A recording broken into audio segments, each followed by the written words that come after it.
Queridos irmãos, hoje nós começaremos uma reflexão na carta de 1 João. Como igreja, nós estamos num novo momento. E aí a gente está refletindo bastante no decorrer das últimas semanas, dos últimos meses. O que Deus espera de nós? Como que nós podemos nos relacionar? Por que nós estamos aqui na terra? Por que nós estamos aqui em Iracemápolis? Por que nós estamos nessa região? O que Deus espera de mim? O que Deus espera de você? O que Deus espera dos nossos relacionamentos?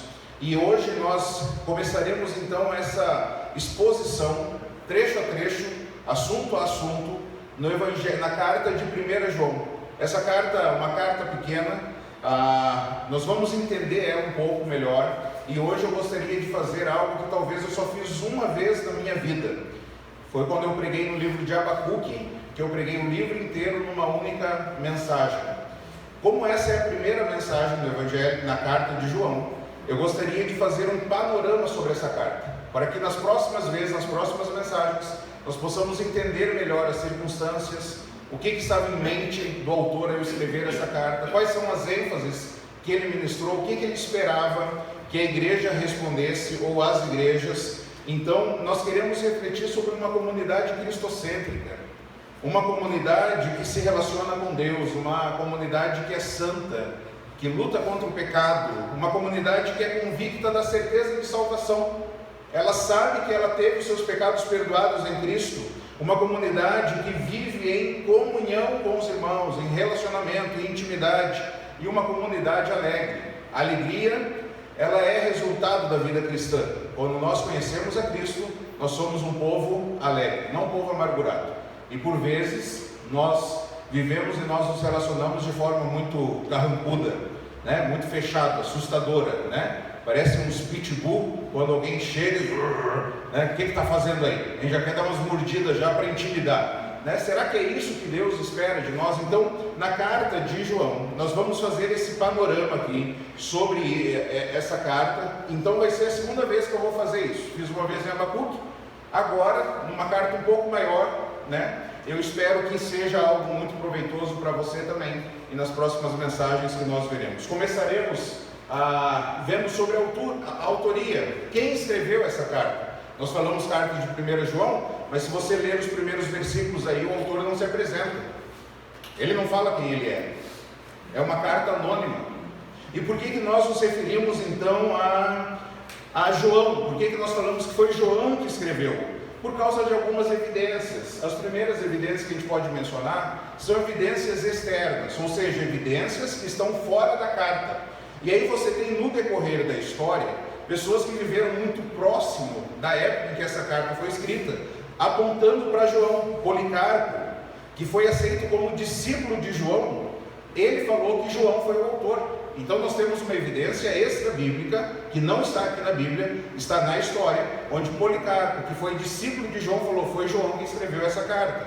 Eusébio, no IV século, indica que Papias, que foi bispo em Hierápolis, ele diz o seguinte: usou testemunhos da primeira epístola de João.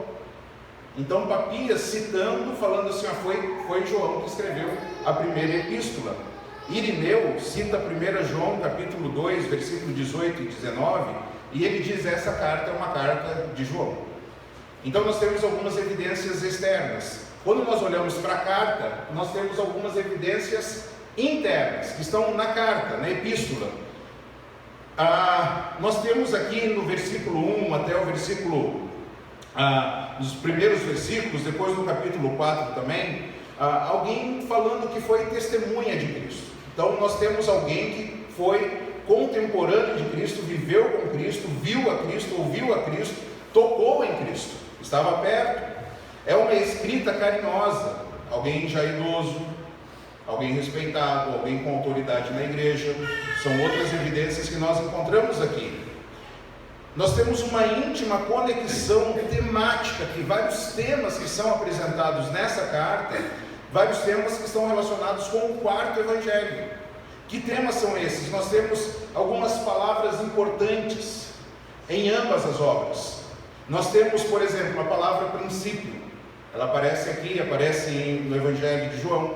Verbo, palavra, consolador, advogado. Se você conhece um pouquinho o Evangelho de João, e nós veremos aqui em 1 João, você fala, é verdade. Essas palavras, quando nós lemos, nós encontramos bastante nas duas cartas. Crer, permanecer, guardar, mandamento verdadeiro, conhecer, saber, trevas, escuridão, testemunho. Tudo isso são palavras que nós encontramos nessa carta, que nós encontramos também de forma muito próxima no Evangelho de João. Nós temos expressões teológicas em ambas as obras, como Filho unigênito, Salvador do mundo, Espírito da verdade, praticar a verdade, nascido de Deus, filhos de Deus, vencer o mundo, entregar a vida, água e sangue, filho do diabo, andar nas trevas, ver a Deus. Expressões que nós encontramos nessa carta, como também no Evangelho. E característica de estilo entre os autores, que nós cremos que é o mesmo autor. Quando ele diz várias vezes aqui, por exemplo, isto é, nisto, todo aquele que afirma, todo aquele que crê. Então nós temos essas expressões aí em ambas as cartas. Por causa dessas evidências externas e internas, leva-se à conclusão que o autor de 1 João é o apóstolo João. Foi o apóstolo João quem escreveu. Qual a ocasião que ele escreveu essa carta? A carta provavelmente ela foi escrita da cidade de Éfeso, onde o apóstolo passou os seus últimos dias ali, antes de ter o seu fim, logo mais adiante. A carta foi escrita a uma igreja, ou a igrejas, que se reuniam ao redor da antiga cidade de Éfeso. Então, quando nós lemos aqui, a gente não consegue entender se foi a uma igreja só que ele escreveu, ou algumas igrejas que receberam esta carta. E aí ele escreve essa carta para essas igrejas que se reuniam nos lares. E depois, numa próxima mensagem, eu vou talvez até trazer uma foto da primeira casa-igreja que foi encontrada. Como que ela era distribuída, como que eram os seus cômodos. Tinha até batistério dentro dessa antiga construção, onde as pessoas moravam ali, se reuniam, a igreja estava ali acontecendo. Então a carta foi escrita a essas igrejas que estavam enfrentando os falsos profetas, que estavam enfrentando, trazendo falsos ensinos, e aparentemente esses falsos profetas, com seus falsos ensinos, eles estavam progredindo, eles estavam alcançando sucesso, eles estavam disseminando seu falso ensino nas igrejas. Conforme nós vemos hoje, é uma realidade muito semelhante à nossa realidade brasileira, talvez até a realidade mundial, onde falsos ensinos são anunciados abertamente. As pessoas têm coragem de dizer algo contrário ao que a Bíblia diz, na maior cara de pau, e dizem, eu sou crente, eu sou pastor, e aí afirmam aquilo que a Bíblia diz, o contrário. Então essas igrejas, elas estavam passando uma crise teológica. O autor João escreve essas comunidades de judeus que eram seguidores de Jesus, e nessas igrejas um grupo já havia se separado já, tamanha era essa crise. Esse grupo se separou falando, nós não reconhecemos mais Jesus como Messias, nós não reconhecemos mais Ele como alguém divino, nós não reconhecemos mais que Deus veio e encarnou. E logo, talvez aqui foi o início de uma doutrina errada, que foi alguns séculos depois chamada como docetismo, qual que é o nome agora, esqueci? Gnosticismo, obrigado. O gnosticismo, onde eles defendiam que a matéria é má, o corpo é mau. Então, se o corpo é mau, Deus não pode ter vindo em carne. Isso aqui foi se desenvolvendo, talvez já no 4º século mais ou menos. Então esse grupo aqui tem alguns traços muito semelhantes dessa seita que vai se tornar muito grande logo mais adiante. E aí eles estavam falando, olha, não tem como Jesus ter vindo. E eles estavam negando então, esses indivíduos estavam negando a encarnação de Jesus, mas eles estavam dizendo, nós temos comunhão com Deus, nós caminhamos perto de Deus, nós temos livre acesso a Deus, nós temos Deus no nosso coração. Não é o que as pessoas falam hoje? Não, mas eu tenho Deus. E vivem uma vida à parte daquilo que Deus espera. E eles estavam então instigando essa hostilidade na igreja. Então lembra, a igreja estava numa crise teológica que ia acontecendo. Esses heréticos também advogavam um estilo de vida mundano.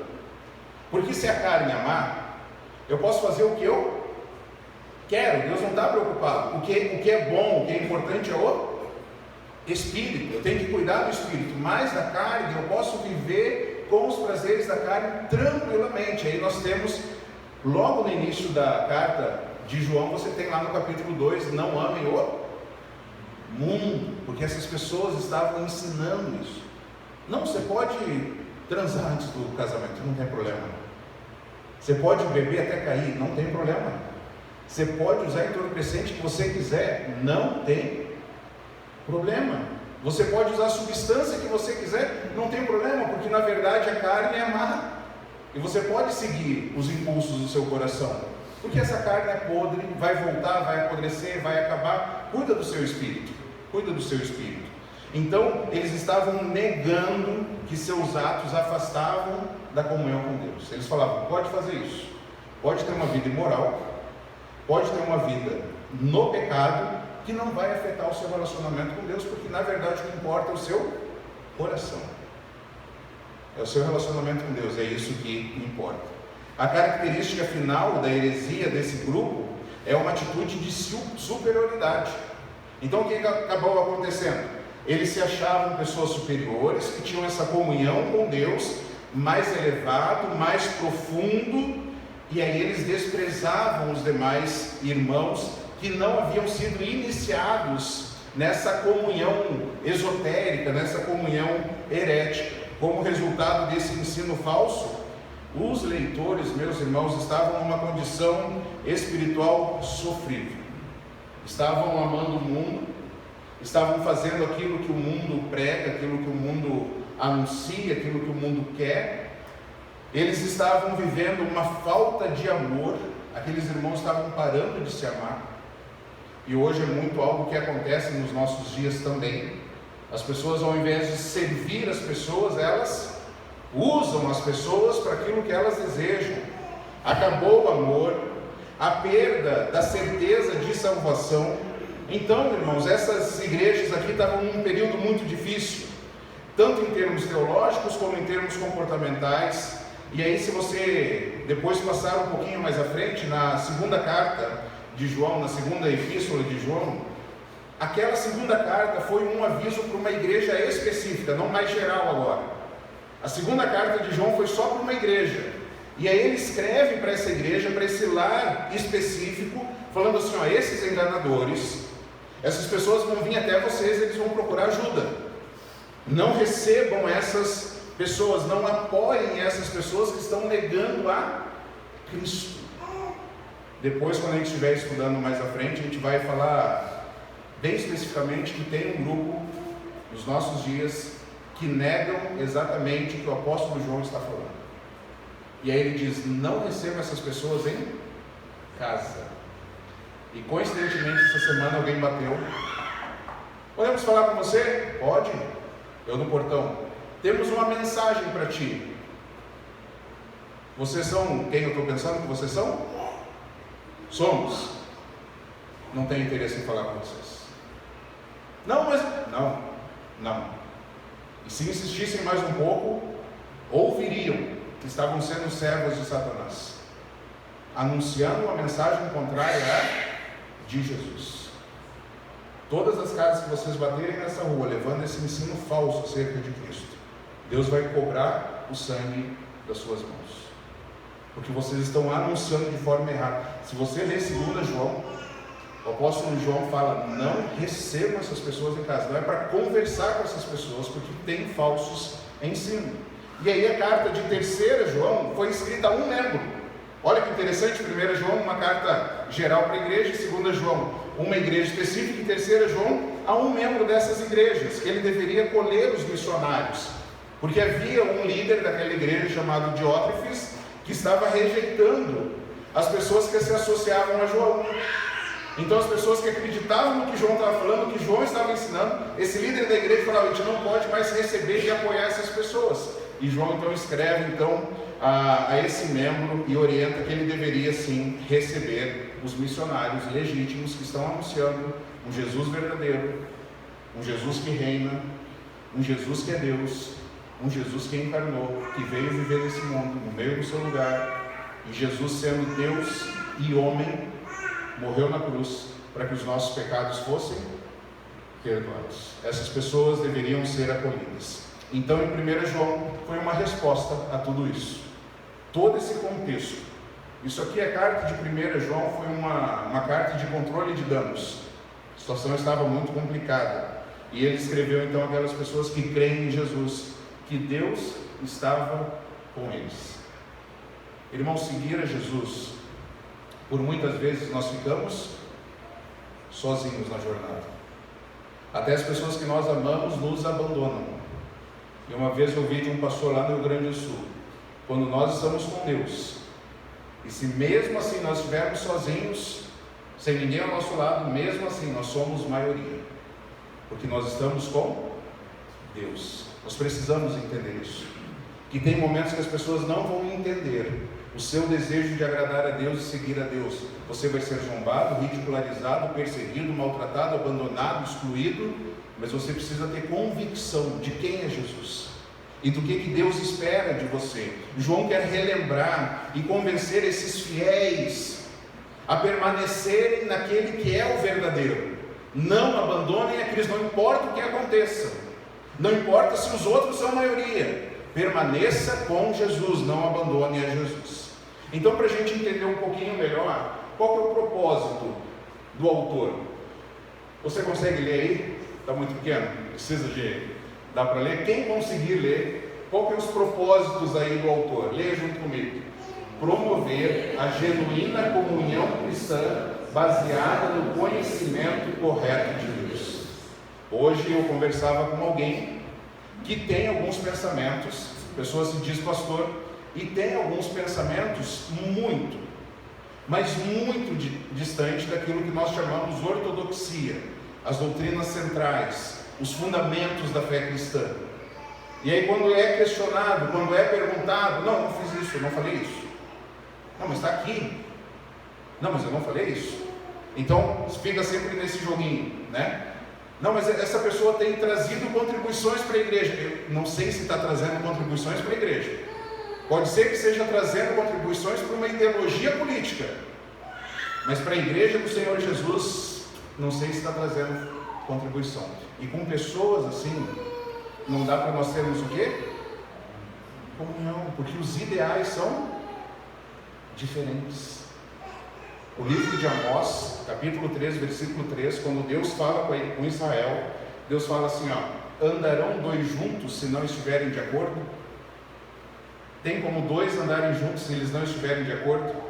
Então o apóstolo João, ele quer promover essa genuína comunhão cristã baseada no conhecimento correto de Deus. Você crê em Deus, então nós podemos ter comunhão, e uma comunhão que vai promover alegria plena. Vamos ler juntos?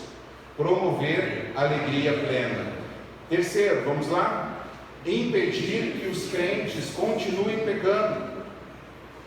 Se nós pecarmos, há alguém que vai, na sua justiça perfeita, vai nos amparar, vai nos cobrir, vai nos sustentar. E aí nós devemos então parar de pecar e viver à luz daquilo que nós achamos e viver à luz do que Deus acha.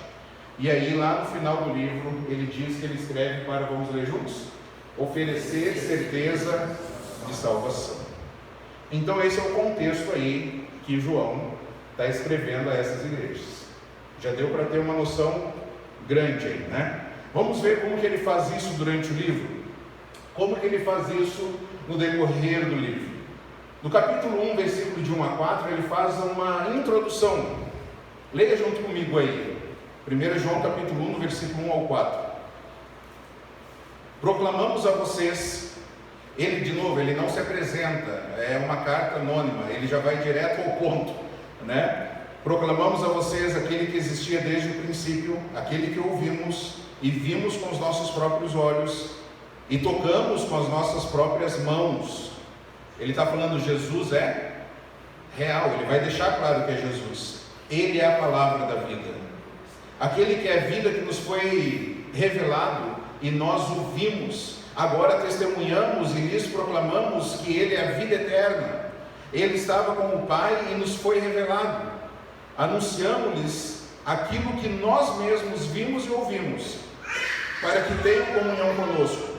E nossa comunhão é com o Pai e com seu Filho Jesus Cristo. Escrevemos essas coisas para que vocês participem plenamente da nossa alegria.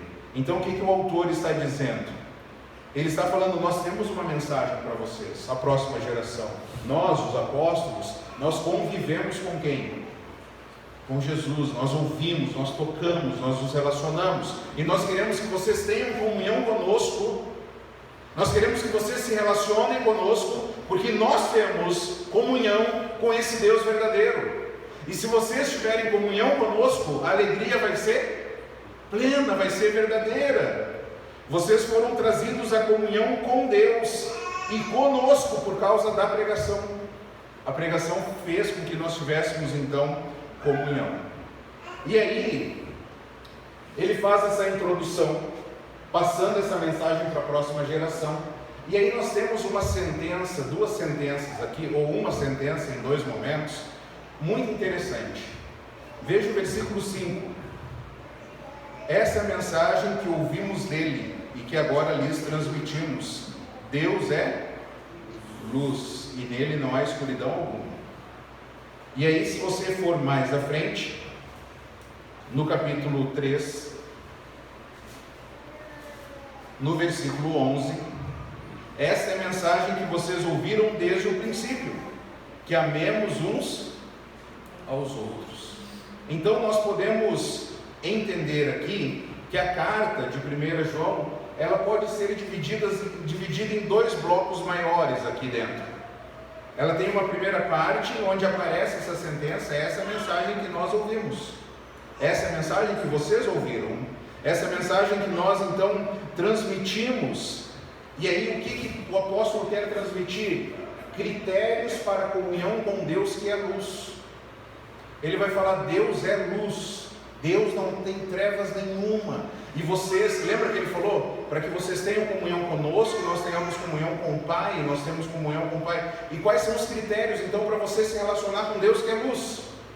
Quando nós pensamos em luz, quero ouvir a sua participação. Quando nós pensamos em luz, o que vem à sua mente?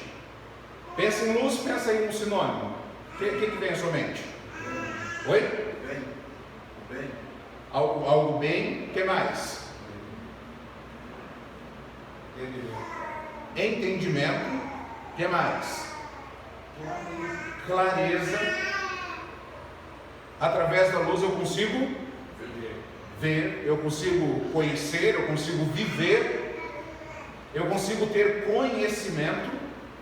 Então quais são os critérios para nós nos relacionarmos com esse Deus que nos ajuda a enxergar, com esse Deus que traz conhecimento, com esse Deus que nos dá vida? Quais são esses critérios? Quer ter comunhão com Deus? Esse é o seu desejo, é por isso que você está aqui hoje. Você quer ter comunhão com Deus, que é luz? Evite o pecado. Evite o pecado. Fuja do pecado. Mais à frente ele vai falar, guarde os mandamentos.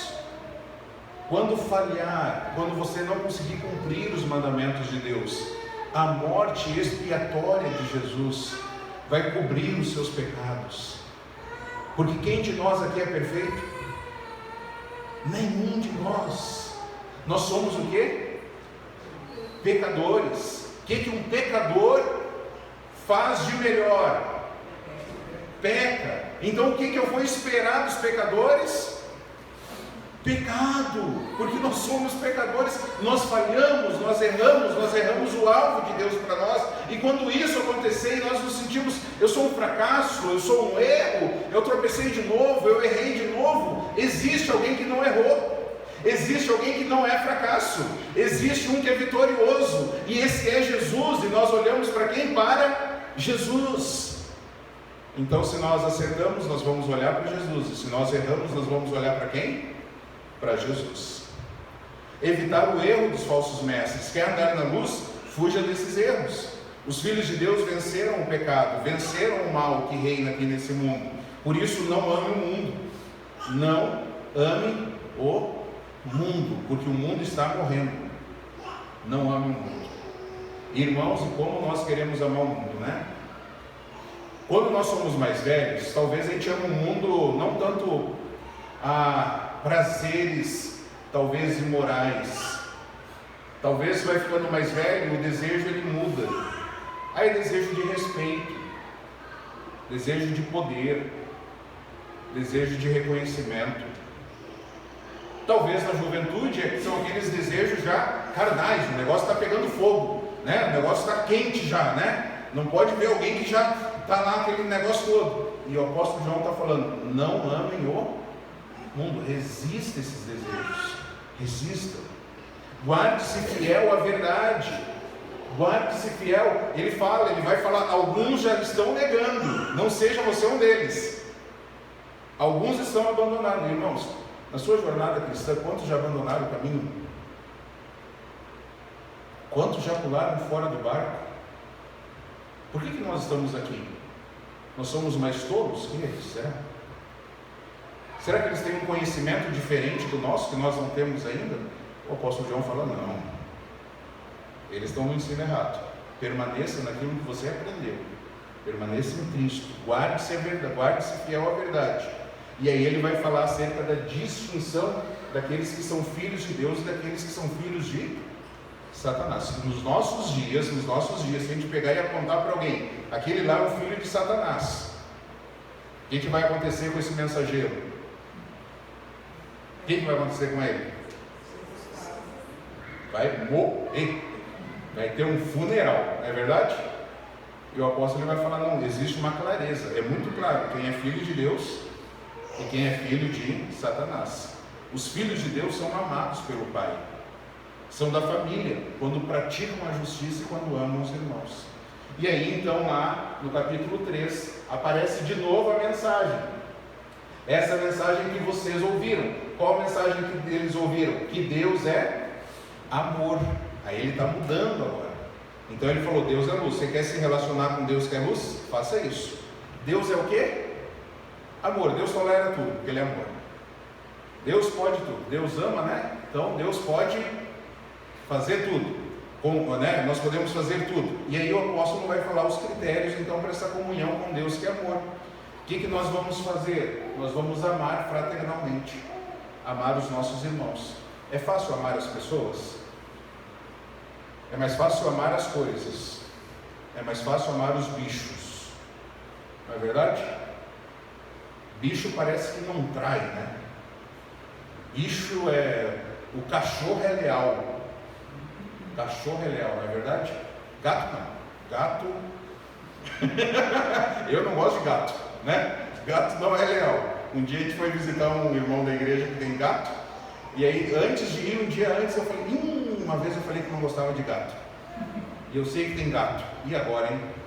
Aí eu falei, mas não por mim, eu amo a pessoa, não estou preocupado se o gato vai subir em mim, se vai ter pelo, não estou preocupado, eu não quero ter gato na minha casa, eu já tive gato, e não quero mais ter gato. E aí eu chego lá daqui um pouco, meu irmão, cadê os teus gatos? Prendi tudo, tu vinha aqui em casa, né? Está tudo preso lá, né? Então, é mais fácil às vezes a gente acabar amando bichos e coisas do que gente, porque gente é difícil entender, gente difícil, né? Gente, você não pode às vezes virar as costas para a pessoa, né? Na frente ela é uma, você vira as costas ela é outra, né? E aí o apóstolo fala, vamos amar uns aos outros, evite o ódio. Meu Deus do céu, não tem umas pessoinhas que o velho homem ressurge do nosso coração, né? Aí você fala, é por essas e outras que crente não pode andar com porte de arma, né? Porque senão já vai dar uns pipocos já no outro lado, que sobe aquela ira, aquele ódio, parece com a outra pessoa. Evite o ódio. E ele fala, não seja como Caim, que matou o seu irmão. Matou o seu irmão. O amor é entrega, é o que Jesus fez. Ele vai falar sobre uma segurança e o privilégio de sermos filhos de Deus. Irmãos, olha que maravilha nós sabermos que nós somos o quê? Filhos de Deus, que Deus nos ama, que existe, nós somos herdeiros com Cristo, que nós temos recompensas, nós temos livre acesso a Deus. Talvez você já viu algumas vezes, talvez até pregando, alguma situação, sei lá, que não pode ter culto infantil. Eu me lembro uma vez, pelo menos a Sarinha veio aqui na frente. Fala, filha. Fala, pode falar. Teve uma vez eu estava num retiro. Ela foi lá na frente falar comigo. Você tem noção disso? Tem acesso ao Pai. Não importa o que os outros vão achar. Ela não estava preocupada se os outros iam julgar ela. Falando assim, tem na hora errada. Teu pai está fazendo uma coisa importante, não o atrapalha. Não, minha principal missão é minha filha, meu filho, a minha esposa. Pode falar, filha, o que você deseja? A boneca, a roupinha, a chupeta do João Pedro, o babador, a toquinha. Pode prender para mim? Ô filha, dá assim, pede lá para a mamãe põe. Né? Livre acesso ao Pai, somos filhos de Deus. Não existe coisa mais importante para o pai do que conversar com o filho, não é verdade? E às vezes a gente se envolve nas tarefas e esquece de nos relacionar com os filhos. Só que Deus não é nós. Deus não é nós. Quando nós nos achegamos a Deus, Deus conversa conosco. Então desfrute disso. Tenha discernimento das influências negativas, as influências divinas e satânicas. Falsos profetas que negam que Jesus é o Messias, que devem testar os espíritos. Se diz falar, eles dizem, eles falam, mas eles não focam em Jesus. Eles não estão, na verdade, falando em nome de Deus. Os filhos de Deus focalizam a vida em Jesus e vivem para Jesus, e o que importa é Jesus. Então, haver esse discernimento entre as influências divinas e satânicas. Aí ele volta de novo, amem os irmãos. Amem os irmãos.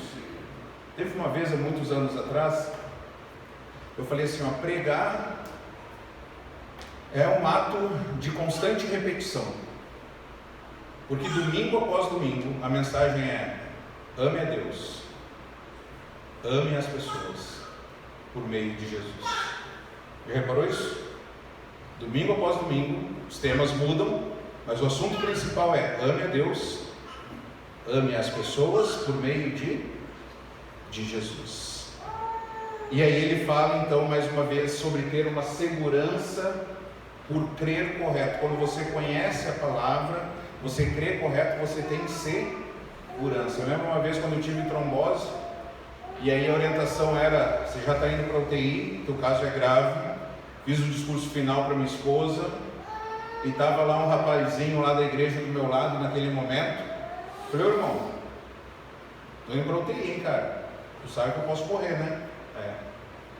E tu sabe que eu estou de boa, né? Que se eu morrer, eu estarei com Cristo. E o mesmo Deus que eu servi até o dia de hoje vai cuidar da minha esposa e dos meus filhos. Então eu não me preocupo com isso. Dei as orientações para ela, para minha esposa.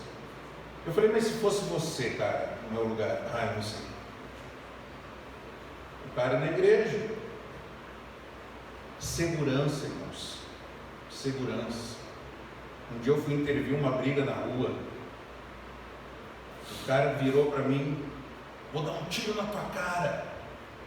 Aí nessa hora a parte cristã do Onéias foi colocada de lado. A parte gaúcha do Onéias falou, eu estou aqui, vamos pro pau? Vamos brigar? Porque a vontade era falar, tu nunca ameaça um homem, cara. Homem não ameaça. Quer dar tiro, tira o cano aí, vamos resolver isso aí agora. Homem se não ameaça. Mas aí eu lembro que a gente é crente, né? Que tem que seguir a Cristo.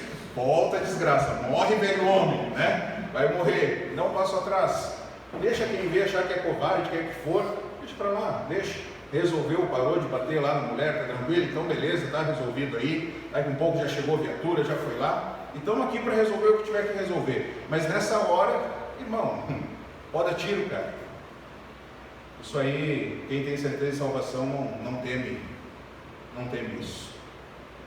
O viver é Cristo, e o morrer é lucro. E de verdade, no meu coração, tem pessoas que pensam diferente, mas no meu coração, cara, morrer, se alguém acaba nos matando por fazer o que é certo, na minha opinião, está fazendo um favor. Ô irmão, tudo para casa. Mas a esposa e os filhos, mesmo Deus bondoso, soberano, que cuidou da nossa família até aqui, continuará a cuidar deles. Não devemos procurar a morte, mas se tivermos que morrer, nós estamos prontos, porque nós temos segurança de salvação. É isso que João está escrevendo. E aí ele termina então a sua carta falando, a conclusão é que Jesus é o Filho, Jesus é Deus. Veja como que ele termina, vai em 1 João capítulo 5, versículo 20. 1 João 5, 20. E sabemos que o Filho de Deus veio e nos deu entendimento para que conheçamos ao Deus verdadeiro. Agora vivemos em comunhão com o Deus verdadeiro, porque vivemos em comunhão com o seu Filho, Jesus Cristo. Ele é o Deus verdadeiro e é a vida eterna. Amém? Ele é o Deus verdadeiro e é a vida eterna. Você consegue repetir comigo? Ele é o Deus verdadeiro e é a vida eterna. E ele termina então a sua mensagem a essas igrejas falando acerca de Cristo. Ele termina, na verdade, o seu último versículo aqui: filhos, afastem-se dos ídolos. O apóstolo fala assim, ó, rejeitem qualquer tentação de criar um Deus à sua própria imagem. Deus verdadeiro você não se cria, Deus verdadeiro ou você adora ou você rejeita. Então não crie um Deus à sua própria imagem. Pegue partes da Bíblia que você acha, isso aqui me convém, isso aqui não convém. Adore ao Deus verdadeiro. Tudo isso que nós ouvimos até aqui. Como que a gente pode resumir tudo isso? Nós podemos resumir essa carta com essa frase: à medida que um indivíduo cresce na comunhão com Deus, cresce também o caráter de Deus na sua vida e a intensidade da comunhão com seus irmãos. Nós podemos resumir a carta nesse sentido: na medida em que eu cresço na minha comunhão com quem? Com Deus. Vai crescer em mim o quê? O caráter de Deus. E na medida que o caráter de Deus cresce em mim, mais eu vou me relacionar. Não vou para o mosteiro, mais eu vou viver com as pessoas, mais eu vou servir. Hoje eu falava de alguém extremamente intelectual. Eu conheço duas pessoas mas é muito inteligente. E aí a gente se referia a essa segunda pessoa. Eu falo, o que admiro nessa pessoa é que ela é extremamente intelectual, mas tão piedosa, que você fala assim, vamos bater meia hora de jogar a conversa fora? Sabe o que ele vai falar para ti? Ele fala, eu tenho coisa mais importante para fazer. Aí você fala, nossa, que grosso. Mas é que ele tem coisas de fato importantes para fazer. Mas eu admiro isso, sabe por quê? Porque ele é tão intelectual, mas tão intelectual, que ele dá abertura para você fazer um convite desse a ele. Só que ele sabe remir o tempo. Eu preciso de um conselho. Senta aí, vamos conversar. Mas falar de futebol, falar de novela, falar de série, não tem coisa mais importante para fazer. E aí, então, na medida que eu cresço na comunhão com Deus, cresce o caráter de Deus na minha vida e eu me relaciono com os irmãos. Eu abro a porta da minha casa, as igrejas dos lares aqui. Eu abro a porta da minha casa, vamos receber gente, vem cá. Fazer o quê? Vamos ler a Bíblia, vamos orar, vamos cantar, compartilha a vida. O que você está passando de dificuldade? Vamos orar uns pelos outros. Então vamos ler juntos essa mensagem, vamos lá? À medida que o indivíduo cresce na comunhão com Deus, cresce o caráter de Deus em sua vida e a intensidade da comunhão com seus irmãos. Ao terminar essa mensagem, eu gostaria de fazer 3 perguntas. A primeira pergunta que eu gostaria de fazer para você é: como você pode crescer na sua comunhão com Deus? Ao sair daqui, tenha bem claro na sua mente o que Deus espera de você para você crescer na sua comunhão com Ele. O que você pode fazer? Acordar um pouquinho mais cedo? 5 minutinhos, orar, ler a Bíblia, parar na hora do almoço, 5 minutos se tirar do almoço para ler a Bíblia, para orar, memorizar um versículo, o que você pode fazer? Fazer um período de jejum. O que você pode fazer para melhorar a sua comunhão com Deus? Você já reparou que às vezes parece que a gente para de ouvir a Deus? Já reparou que às vezes parece que a gente está caminhando tão perto de Deus assim, Deus está tão presente, mas de repente Deus parece que está longe. Será que Deus se afastou? Será que Deus me esqueceu? Será que Ele não quer mais ter comunhão comigo? Então o que eu e você, a gente pode fazer para crescer na nossa comunhão com Deus? Em segundo lugar, qual pecado você deve amputar da sua vida? Se você quer ter comunhão com Deus, você tem que evitar o pecado. E é amputar. O que é amputar? Aquilo que você te faz pecar, arranque. Vou parar o Instagram, vou parar o Facebook, vou parar aquela série de TV que eu estava assistindo e estava me fazendo pecar. Aquela pessoa que está me levando para cada vez mais longe de Deus, vou parar. Fulano, você não me ama, eu te amo tanto que eu vou me afastar de ti. Porque o meu amor a Jesus é maior do que o meu amor a você. E o meu desejo é de te levar para mais perto de Deus e não você me levar mais perto do pecado. Então eu vou me afastar de ti por um tempo, para que eu consiga te levar para mais perto de Deus.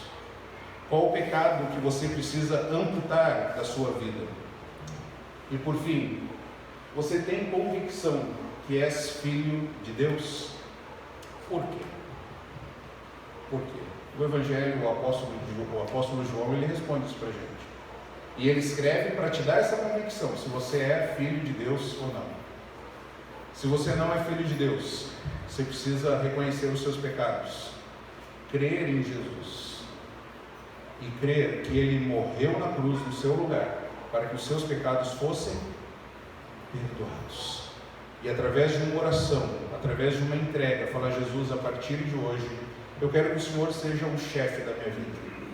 Perdoe os meus pecados. Eu quero viver para Ti. Eu quero viver e conhecer esse Deus que é luz, esse Deus que é amor. Eu convido você a fechar os olhos nesse instante e falar com Deus. Repita no seu coração como que você pode crescer na comunhão com Deus. Converse com Deus nesse momento. Faça um compromisso aí. Pense também qual pecado você deve amputar da sua vida. Fala: Deus, a partir de hoje, chega, Deus. Chega desse pecado, da fofoca, dos ciúmes, do ódio, da ira, dos maus pensamentos, da imoralidade. Senhor, tem misericórdia de mim, Senhor. Me faça um novo homem, me faça uma nova mulher. Eu quero viver na luz, eu não quero andar em trevas. Eu quero Te amar. Confesse esse pecado a Deus, confesse. E se você não tem convicção ainda que é filho de Deus, faça essa oração, repita essa oração que eu vou fazer agora, repita ela no seu coração. Senhor Jesus, nesta noite, eu entendi que o Senhor é luz, eu entendi que o Senhor é amor, que o Senhor ama, e eu entendi que Jesus me substituiu lá na cruz. Eu, como pecador, não poderia me aproximar do Senhor, ter comunhão com o Senhor. E por isso que Jesus veio. Eu quero dizer para o Senhor que nessa noite eu creio em Jesus. Eu quero nessa noite dizer ao Senhor que eu me arrependo dos meus pecados. E eu convido o Senhor a ser o meu Senhor e o meu Salvador. Me ajude a andar na luz, como o Senhor está na luz.